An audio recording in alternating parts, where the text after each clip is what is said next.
Sering sekali kita tidak begitu memberikan perhatian terhadap peringatan-peringatan. Dalam berlalu lintas umpamanya, sering sekali ada peringatan jalan licin. Namun kita mengabaikannya atau tikungan tajam dan seterusnya. Akhirnya itu membuat kecelakaan. Bahkan ada rambu-rambu yang mengatakan hati-hati, sering terjadi kecelakaan di sini. Kurangi kecepatan. Itu pun sering sekali kita abaikan. Maka tidak jarang itu membuat kita mengalami kecelakaan, bahkan tidak jarang pula menelan korban sampai kepada kematian. Di dalam mengikut Tuhan pun hal yang sama sering terjadi, saudaraku. Kita sering meremehkan peringatan-peringatan. Di dalam Alkitab, dalam 2 Tawarikh 36 ayat 11-12 diceritakan di sana, ada seorang raja bernama Zedekia yang berumur 21 tahun pada waktu ia menjadi raja, dan 11 tahun lamanya ia memerintah di Yerusalem. Lalu yang dia lakukan apa? Semua yang tidak berkenan di hadapan Tuhan. Ayat 15 sampai dengan 17 dikatakan, saudaraku, namun Tuhan Allah nenek moyang mereka berulang-ulang mengirim pesan melalui utusan-utusannya, karena ia sayang kepada umatnya dan tempat kediamannya. Bayangkan, Tuhan berulang-ulang mengirim pesan. Tentu saja Tuhan mengirim pesan lewat hamba-hamba Tuhan, lewat tanda-tanda zaman dan lain sebagainya. Bahkan lewat firman-Nya yang kita baca. Allah bisa mengirimkan pesan kepada kita. Dia mengirimkan peringatan-peringatan kepada kita. Namun Raja Zedekia tidak mengindahkannya. Maka apa yang terjadi, saudaraku? Bangsa itu terus-menerus mengalami kekalahan. Bahkan bangsa itu harus mengalami sebuah proses yang sangat-sangat tidak mengenakan. Nah, gagal. Banyak korban yang terjadi. Itulah yang mereka alami. Bahkan di ayat yang ke-17 dikatakan, tetapi mereka mengolok-olok utusan-utusan Allah itu, menghina segala firman-Nya, dan mengejek nabi-nabinya. Oleh sebab itu murka Tuhan bangkit terhadap umat-Nya, sehingga tidak mungkin lagi pemulihan. Bayangkan, bahkan mereka mengejek, mengolok-olok, mencaci, menghina, bahkan menganiaya orang-orang yang dipakai Tuhan untuk memperingatkannya. Adakah saudara juga mengalami hal yang sama?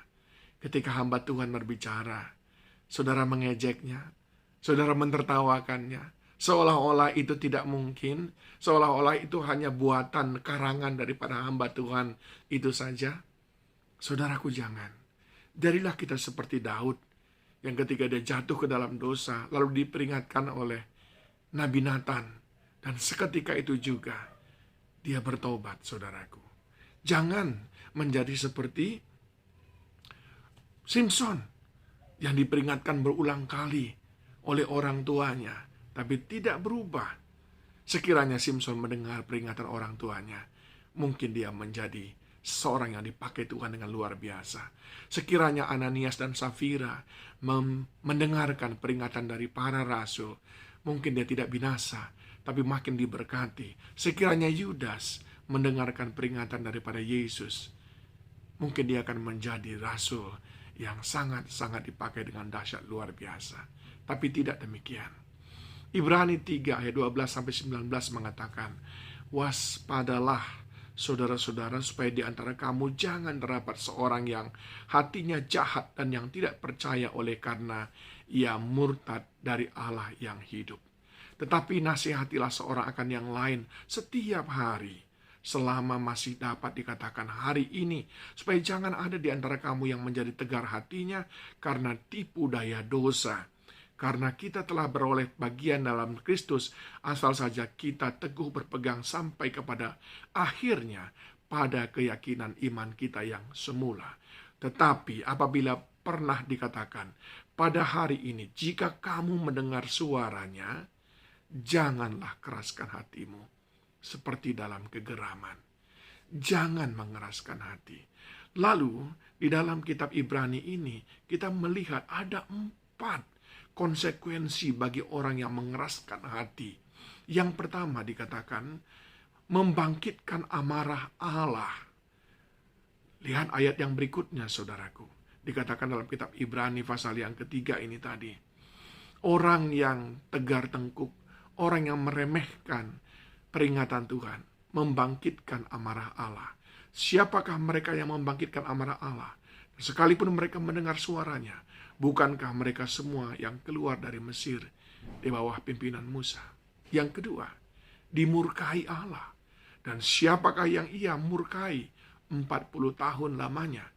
Bukankah mereka yang berbuat dosa dan yang mayatnya bergelimpangan di padang gurun? Dan yang ketiga, disumpahi Allah. Dan siapakah yang telah disumpahi?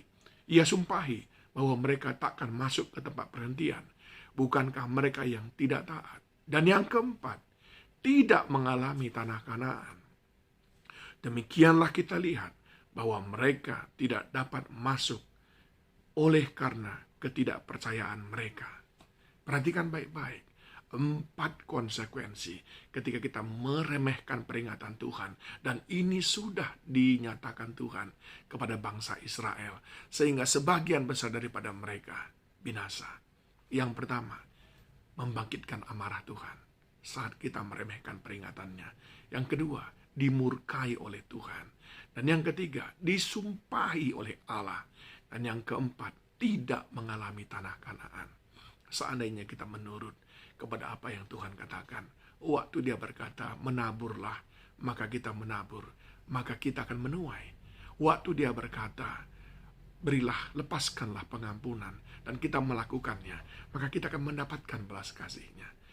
Teguran-teguran Tuhan adalah tanda kasih Tuhan kepada kita. Teguran Tuhan adalah tanda Allah mau memberikan kita keselamatan.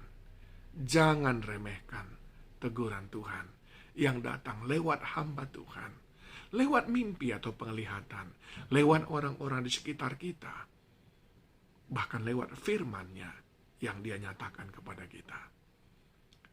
Mari terus bertumbuh dalam Tuhan. Semakin hari, semakin dewasa, semakin hari, semakin taat dan tunduk kepadanya.